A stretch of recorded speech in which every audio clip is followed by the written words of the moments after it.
Sejam bem-vindos ao programa Saúde Tal e Qual. Saúde Tal e Qual é um programa que aborda os mais diversos temas de saúde atuais. O meu nome é Lénia. O meu nome é Joaquim. E estamos aqui para o ajudar a ter melhor saúde a si, aos seus familiares, a quem o rodeia, aos seus amigos.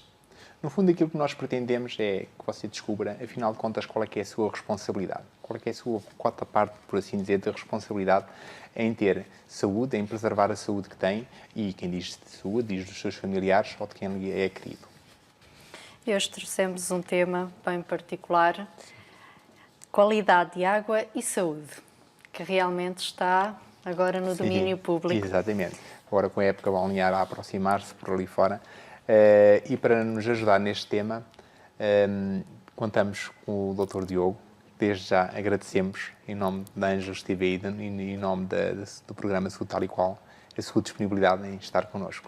Obrigado à Angelus TV, obrigado também à minha associação profissional, à Associação Portuguesa de Saúde Ambiental, pela articulação que fez e por me ter concedido esta oportunidade aqui de partilhar convosco. Seja bem-vindo, Dr. Diogo. Obrigado. Para quem não conhece, lá em casa, o Dr.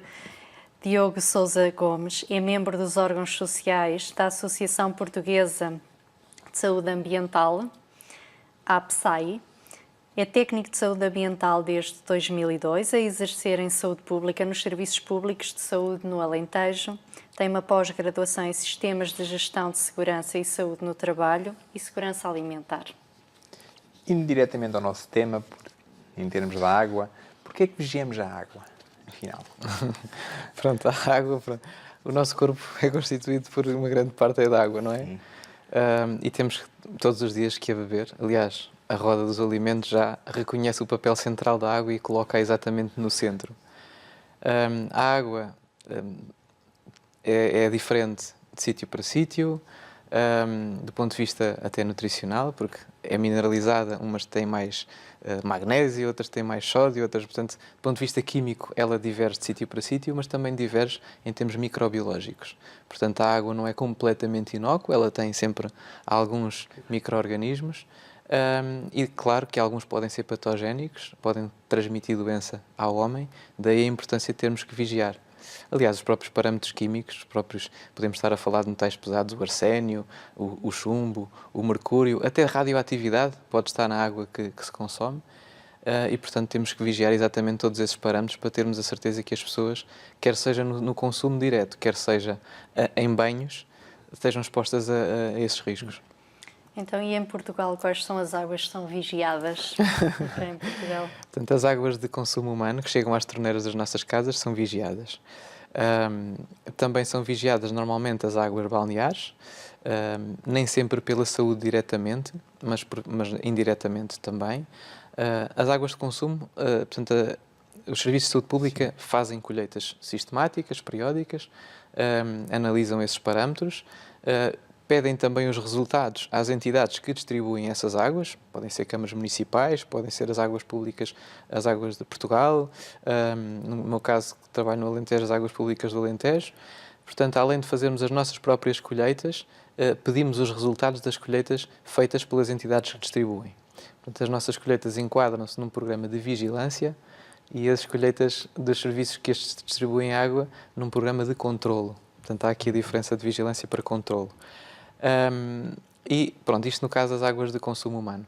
No caso das águas balneares, a Agência Portuguesa do Ambiente assegura as colheitas e disponibiliza-as ao público em site, e nós normalmente pedimos essas colheitas para fazer a avaliação de risco, ver se a água realmente tem a qualidade necessária para poder ser ótima para banhos. Pronto.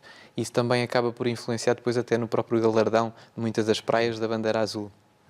Também vigiamos a água das piscinas dos empreendimentos turísticos. É de facto importante, até porque estes sistemas são sistemas fechados. Se alguém estiver doente e for para a água, tomar banho pode contaminar a água, não é? Expor outros banhistas a estes riscos, e portanto temos que ir vigiando também as práticas de higiene, tudo aquilo que envolve o sistema de tratamento, se está a funcionar, se não está, de maneira que temos uma especial atenção em relação a estes aspectos. Só para esclarecer aqui um pouco os telespectadores, há bocadinho falou ali nesta questão do controle, da vigilância, afinal de contas, que diferença é que existe aqui entre um e outro? Portanto, ao fim e ao cabo, nós vigiamos o trabalho que é feito por uma outra entidade. No caso de ser um empreendimento turístico, da entidade que gera o próprio empreendimento. No caso de ser, por exemplo, uma água de consumo humano, normalmente ou da Câmara ou das Águas de Portugal, ou da entidade que pode não ser as Águas de Portugal, pode ser, por exemplo, as Águas de Santo André, na zona onde eu vivo. E, portanto, ao fim e ao cabo, vigiamos o trabalho que eles estão a fazer, se estão a fazer um bom trabalho ou não, e se não tiverem, propomos medidas corretivas e muitas das vezes através também das autoridades de saúde, com quem trabalhamos em articulação permanente, faz-se a avaliação de risco e propõe-se as medidas corretivas, damos um prazo para essas ações corretivas serem adotadas. Portanto, acaba por ser um papel quase fiscalizador, embora com o nome diferente. Portanto, a Câmara, obrigatoriamente, ou as entidades distribuem, têm que fazer o seu controle, assim como também os empreendimentos turísticos nas suas piscinas. Têm obrigatoriamente que ter um laboratório que recorrem para fazer as colheitas, que esteja acreditado, e têm que disponibilizar. O público também convém cada vez mais pedir e ser exigente com este requisito, porque de facto influencia a saúde e, portanto, pode solicitar os resultados desse controle, seja nas entidades onde vão, seja numa água de consumo humano, pode pedir à Câmara Municipal ou à entidade que gera esse sistema, seja, pode até também pedir os nossos próprios resultados às autoridades de saúde, às unidades de saúde pública, e nós disponibilizamos. Sim. Doutor Diogo, lá para casa, quais são os principais problemas, então, que o nosso telespectador pode saber que existem a nível das águas e consoante que tipo de águas? As águas de consumo humano, as águas das piscinas, as águas marítimas, digamos assim, ou até das praias fluviais também, Exatamente, não é? exatamente. Quais são os problemas mais comuns destas águas? Pronto, falando então mais para a época balnear, que estamos quase a começar, começando pela parte balnear. Pode haver contaminação da água por várias vias, quer seja por descargas de águas residuais, e aí pode aparecer, por exemplo, a contaminação fecal, de fezes, e há várias bactérias que são patogénicas, pode ser a E. coli, por exemplo, mas há outras. Pode ser por algas tóxicas que aparecem, tanto sejam em águas doces como em águas salgadas, e essas algas muitas das vezes produzem toxinas e, portanto, podem provocar problemas que podem ser problemas de pele, simplesmente a problemas mesmo gastrointestinais com alguma gravidade, mas também podem ser problemas até químicos. Convém realmente ir para praias que sejam vigiadas e cujas águas sejam analisadas. Isso será logo um fator para prevenir problemas. Ao nível das piscinas, convém também recorrer às análises que são feitas, mas também ter algumas medidas preventivas. É muito importante as práticas de higiene dos banhistas antes de entrar para a água. Às vezes as pessoas são um bocadinho desleixadas. Não faz mal, porque está lá o desinfetante. Não é bem assim. O próprio desinfetante, na presença de matéria orgânica excessiva, imaginando, por exemplo, que a piscina tem um campo relevado à volta e algumas zonas até com terra, as pessoas vão com os pés com terra para dentro de água, o próprio cloro vai atuar junto com esta matéria orgânica e vai formar compostos que são tóxicos.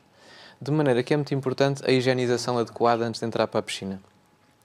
Cuidado também com as pessoas que têm mais dificuldades em controlar as fezes, crianças, idosos. Muitas das vezes é preciso colocar fraldas adaptadas nestas situações.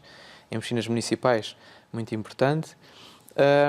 E depois, cuidado também com a questão dos protetores, dos cremes. Porquê? Porque eles normalmente, as gorduras, como nós sabemos, como o azeite, quando adicionamos à água, vêm para cima, não é?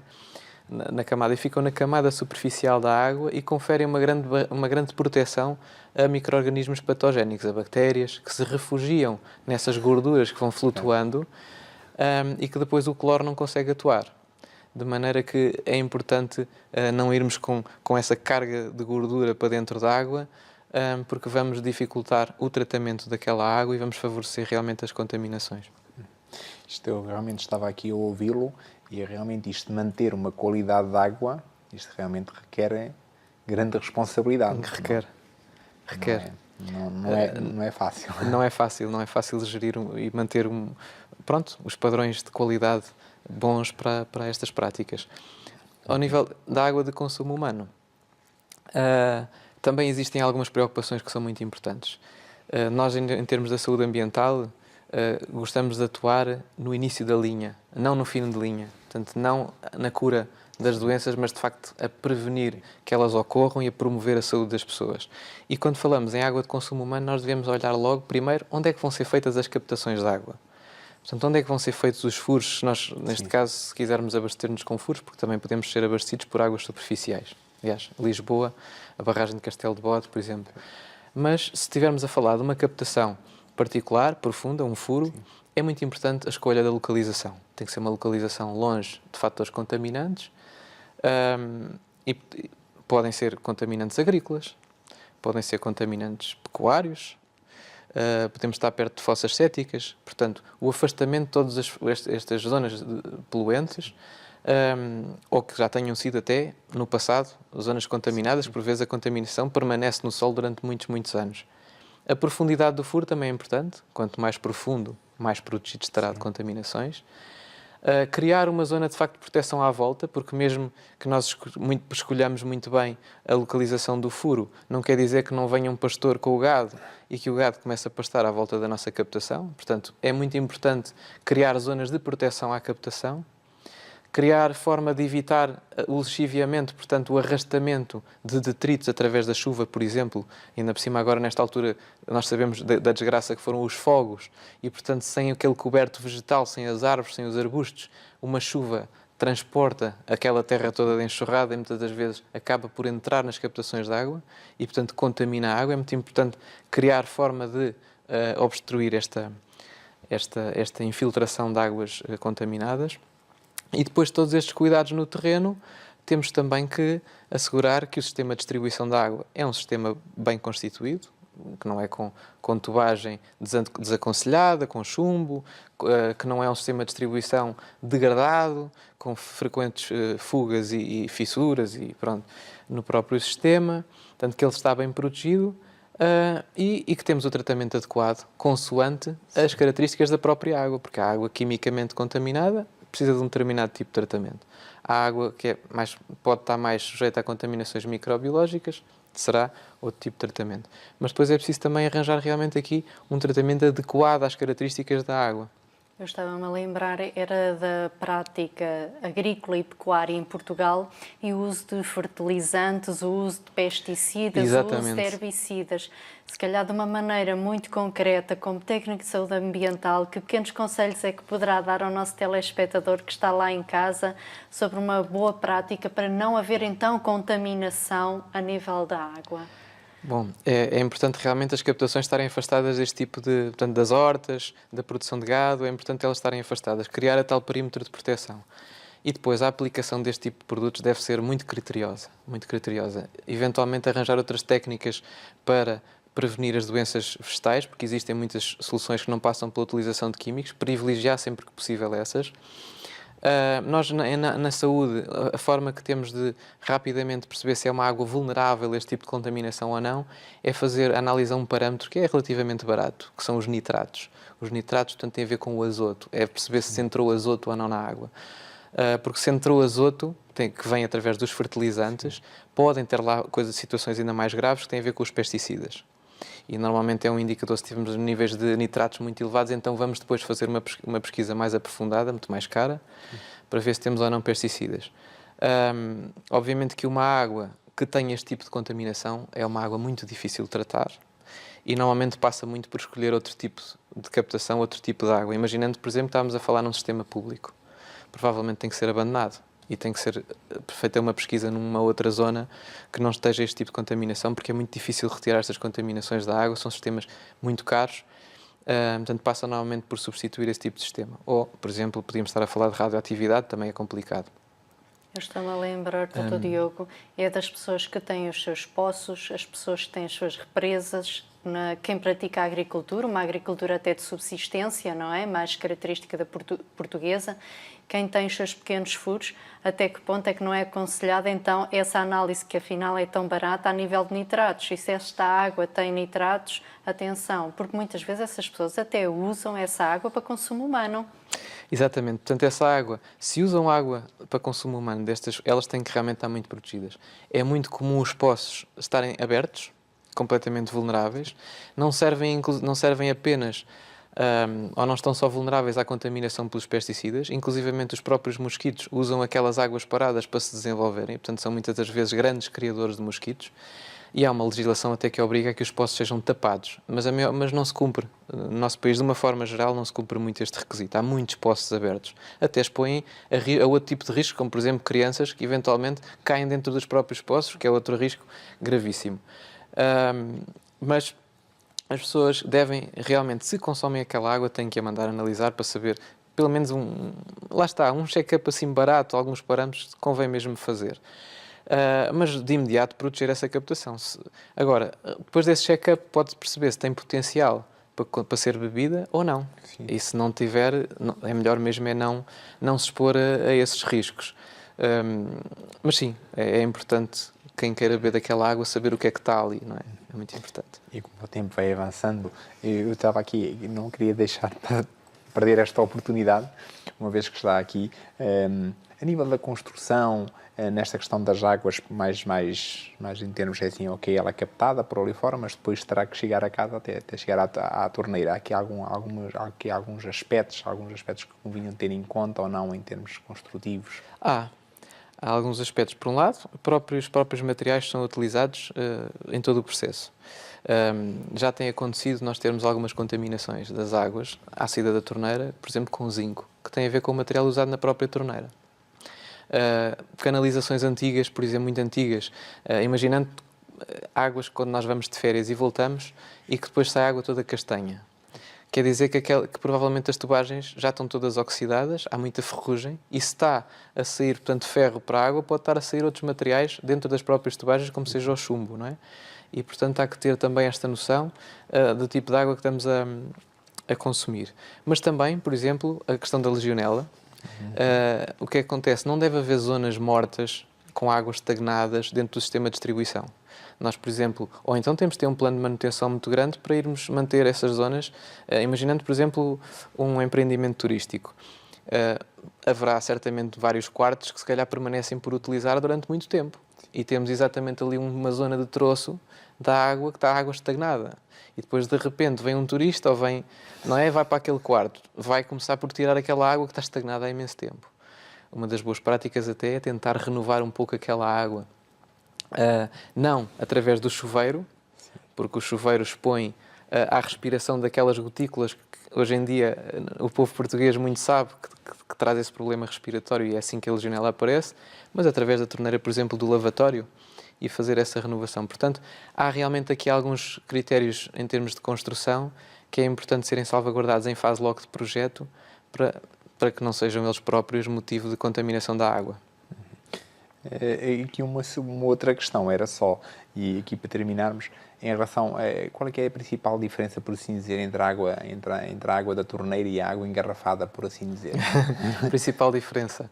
Pronto, tendencialmente as águas de torneira não são ácidas, porque se tivéssemos uma água ácida a circular nas tubagens, ela iria corroer o sistema e, portanto, mais facilmente iriam aparecer os tais metais, os tais contaminantes. E tornava-se dispendioso para quem gere, está permanentemente a fazer substituição de parte do traçado porque a água o iria corroer. Portanto, é tendencialmente um pouco mais básica, mais alcalina, portanto, do que uma água. A água engarrafada é tendencialmente mais ácida. São raras as águas muito alcalinas, normalmente são ácidas. Portanto, a grande diferença tem a ver também com o pH. Claro que uma água engarrafada não tem uma desinfecção química, portanto, não tem cloro, não é? É uma água isenta deste tipo de desinfetante. Mas, pronto, do ponto de vista químico, a principal diferença tem a ver com o pH. Embora, dentro das águas engarrafadas, também exista uma grande diversidade. E por isso é que nós próprios na saúde costumamos dizer muito, variem a água. Porque não é só variar a alimentação, a água também é importante variar. Até porque muita água tem quantidades de sódio muito grandes e há a preocupação com o sódio associada à tensão arterial elevada, e há águas com pouco sódio e com muito mais magnésio e muito mais potássio. E, portanto, o ir variando a água também é muito importante. Muito obrigada, Dr. Diogo. E realmente as nossas entrevistas passam no instante. Espero ter esclarecido, caros telespectador. Obrigada, Dr. Diogo. Nada. Uma boa continuação Obrigado para si, também. para a sua vida profissional. Obrigado. E desafiamo caro telespectador. E no final do programa, o desafio que eu lançava era exatamente este. Se tem, porventura, tem um pequeno furo em casa ou alguma coisa, tenha um pouco de cuidado em termos, pelo menos em termos de proteção, cuidado de proteger um pouco mais à volta, quer quando utiliza, por exemplo, pesticidas ou mesmo os outros aspectos. E peço uma análise, porque não, para verificar a própria qualidade da água. Quanto a nós, desejamos a continuação de um bom dia. Obrigado, caro telespectador, por ter estado connosco aqui neste programa onde se fala de saúde, tal e qual.